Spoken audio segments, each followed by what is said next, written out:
Everyone, आज के class में हम लोग एनाटॉमी एंड फिजियोलॉजी का जो नेक्स्ट क्वेश्चन है वो करेंगे। तो चलिए क्लास को हम स्टार्ट करते हैं। क्वेश्चन जो हमारे पास फर्स्ट क्वेश्चन है यह है कि average haemoglobin content of human blood is, मतलब ह्यूमन ब्लड में कितना हीमोग्लोबिन एवरेज पाया जाता है। तो एवरेज हीमोग्लोबिन 14 to 16 ग्राम पर डेसीलीटर पाया जाता है। ठीक है, option B is the correct option. Next हम चलते हैं क्वेश्चन पर। इसमें है कि the amount of iron content in each gram of haemoglobin is about, मतलब एक हीमोग्लोबिन में कितना ग्राम, मतलब ईच एक ग्राम हीमोग्लोबिन में कितना आयरन पाया जाता है, कितना आयरन पाया जाता है। तो ये 3.34 mg आयरन 1 ग्राम हीमोग्लोबिन में पाया जाता है। क्लियर है। नेक्स्ट क्वेश्चन चलते हैं।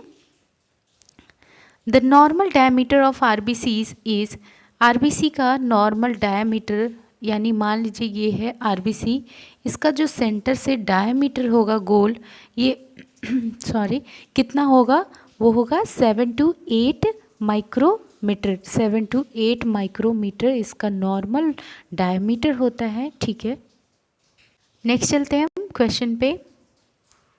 Which element is found in haemoglobin, haemoglobin में कौन सा एलिमेंट होता है, हीमोग्लोबिन में होता है आयरन। कौन सा होता है, हीमोग्लोबिन में आयरन पाया जाता है, क्योंकि हीमोग्लोबिन जो होता है हीम प्लस ग्लोबिन प्रोटीन से मिलकर बना होता है। तो इसमें जो हीम है वो आयरन है और ग्लोबिन क्या होता है, प्रोटीन होता है। क्लियर है। चलिए नेक्स्ट क्वेश्चन पे चलते हैं। Haemoglobin is a type of, haemoglobin किसका टाइप होता है, ये एक रेस्पिरेटरी पिगमेंट होता है। कैसा पिगमेंट होता है, रेस्पिरेटरी पिगमेंट होता है। ठीक है, क्लियर है। अब हम चलते हैं नेक्स्ट क्वेश्चन पर। ईएसआर का फुल फॉर्म क्या होता है, ईएसआर का फुल फॉर्म क्या होता है, एरिथ्रोसाइट सेडिमेंटेशन रेट। इसमें क्या होता है, जो आरबीसी होता है वो क्या सेपरेट हो जाता है पूरे ब्लड में से और नीचे जाकर जमा हो जाता है। ठीक है, तो ये एक ट्यूब है, इसमें टेस्ट किया जाता है। Sorry for disturbance. तो यहाँ मैं बता रही थी कि जो ये आरबीसी है ये नीचे जाकर बैठ जाता है इस ट्यूब में। तो ये अक्सर हम करते हैं जब इंसान को इन्फेक्शन होता है। ठीक है, जब इन्फेक्शन होता है तो उस कंडीशन में हम एरिथ्रोसाइट सेडिमेंटेशन टेस्ट करते हैं और ये इसका full form erythrocyte sedimentation rate. Option number C is the correct answer. Next हम चलते हैं नेक्स्ट क्वेश्चन पर। इसमें है the best test to assess the prognosis of patient is, यानी कि किसी भी पेशेंट का पहले ही बीमारी का पता लगाना, इसके लिए कौन सा टेस्ट सबसे बेस्ट होता है, वो होता है एरिथ्रोसाइट सेडिमेंटेशन रेट। ठीक है, डी ऑप्शन इज़ करेक्ट। यानी कोई भी बीमारी हो, इन्फेक्शन हो, इसको पता करने के लिए ये सार टेस्ट किया जाता है। नेक्स्ट हम देखते हैं deficiency of oxygen into blood is called, अगर ब्लड में क्या है, ऑक्सीजन की कमी हो रही है, ऑक्सीजन क्या हो रहा है, कम हो रहा है, इसको हम क्या कहते हैं, हाइपोक्सिया। इसे हम क्या कहते हैं, hypoxaemia. Option A is the correct. Next हम देखते हैं हीमेटोक्रिट क्या है, हीमेटोक्रिट यानी कि इसमें हीमेटोक्रिट क्या है, तो ये could be increase due to increase in EPO released by the kidney. ठीक है, अगर किडनी के थ्रू ईपीओ रिलीज होता है और इसका अमाउंट अगर इंक्रीज हो जाता है, इसका लेवल, तो उससे क्या होगा, हीमेटोक्रिट भी इंक्रीज हो जाएगा। यानी हीमेटोक्रिट जो है वो प्रोपोर्शनल किसके है, ईपीओ के, जो किडनी के थ्रू रिलीज होता है। ठीक है, देखिए हीमेटोक्रिट जो होता है बेसिकली ये आरबीसी को, पैक्ड आरबीसी को मतलब डिनोट करता है कि हमारा जो ब्लड में कितना अमाउंट में आरबीसी प्रेजेंट है, उसको हीमेटोक्रिट कहेंगे। ठीक है, अब हम चलते हैं नेक्स्ट क्वेश्चन पर। इसमें है कि कौन सा ऐसा following which of the following result of the lab test will be significant to diagnose a disorder. ठीक है, यानी किसी भी डिसऑर्डर को डायग्नोस करने के लिए हम कौन सा टेस्ट करवाते हैं, लैब टेस्ट। मोस्टली ये हम WBC अगर 12,000 to 13,000 पर क्यूबिक मीटर होता है तो ये हम WBC टेस्ट करवाते हैं। ठीक है, नेक्स्ट चलते हैं हम क्वेश्चन पे। इसमें है कि cell with horseshoe shaped nucleus, यानी कि ऐसा मतलब सेल जिसमें जो न्यूक्लियस होगा वो कैसा होगा, जस्ट लाइक शू होगा। तो एन अबंडेंट साइटोप्लाज्म, इसमें बहुत सारे फ्लूइड होंगे इन पेरिफेरल ब्लड। तो ये किस टाइप का सेल है, तो ये जो है ये मोनोसाइट है। जो मोनोसाइट होता है ये इसका साइज़ भी, इसका डायमीटर भी बड़ा होता है, और जो इसका क्या कहते हैं, इसमें जो न्यूक्लियस है वो शू शेप का होगा। ठीक है, क्लियर है। नेक्स्ट हम चलते हैं क्वेश्चन पे। इसमें है कि पेशेंट विथ प्रोलॉन्ग्ड न्यूट्रोपिनिया, यानी कि बहुत टाइम तक क्या है, जो न्यूट्रोफिल है अ टाइप ऑफ WBC, ये WBC का टाइप है, और उसका अगर अमाउंट कम हो जाता है तो उसको हम न्यूट्रोपेनिया कहते हैं। जब 10 दिन से ज़्यादा टाइम के लिए इसका लेवल न्यूट्रोफिल का लेवल क्या है, कम हो गया है, तो ये कौन से रिस्क मतलब वो पर होगा, फॉर विच इन्फेक्शन, किस तरह के इन्फेक्शन के लिए सबसे ज़्यादा रिस्क पर होगा, जिसका न्यूट्रोफिल का लेवल कम हो गया हो। ठीक है, तो ये न्यूमोसिस्टिक कैरिनाई जो इन्फेक्शन होता है, रेस्पिरेटरी या लंग इन्फेक्शन है ये, और इसमें अगर न्यूट्रोफिल की कमी हो जाती है इंसान में तो इस कंडीशन में सबसे ज़्यादा चांस होता है उसको लंग इन्फेक्शन होने का। क्लियर है।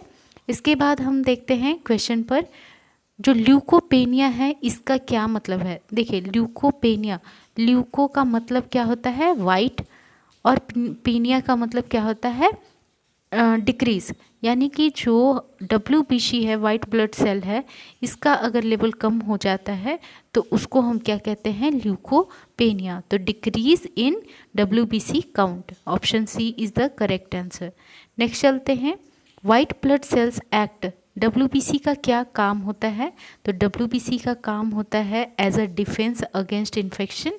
हमारे बॉडी में अगर कोई भी बाहर से एंटीजन आता है तो इस एंटीजन से फाइट करने के लिए एंटीबॉडी हमारे बॉडी में बनने लगता है, और ये काम मतलब एज अ एंटीबॉडी कौन काम करता है, WBC। इसलिए WBC बहुत इंपॉर्टेंट है हमारे शरीर को किसी भी तरह के इन्फेक्शन से प्रिवेंट करने के लिए।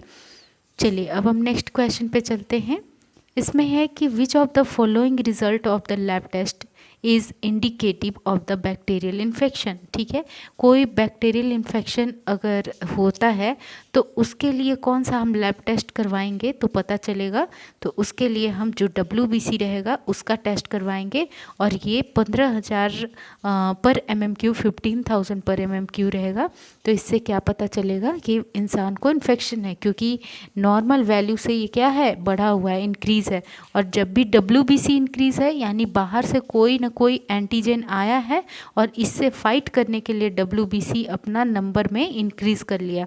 इसी वजह से WBC क्या इंडिकेट कर रहा है कि इंसान को इन्फेक्शन है। ठीक है, नेक्स्ट है the thymus related T cells, जो थाइमस से रिलेटेड T सेल्स होता है, यानी कि एक तरह का ये इम्यून सिस्टम का ही पार्ट है। तो ये T सेल्स क्या करता है, ये रिकॉग्नाइज करता है बॉडी के अपने ही सेल्स को। जो T सेल्स का क्या काम होता है, T सेल्स का क्या काम होता है, ये इम्यूनिटी का पार्ट है, इम्यून सिस्टम का। हमारे शरीर में ये अपने ही बॉडी के सेल्स को रिकॉग्नाइज करता है और बचाता है। ऐसा नहीं है कि ये अपने ही शरीर के सेल्स को मारने लगता है। क्लियर है। चलिए अब नेक्स्ट क्वेश्चन पे चलते हैं। इसमें है कि tissue injury followed by acute inflammation and marked neutrophil reaction leads to.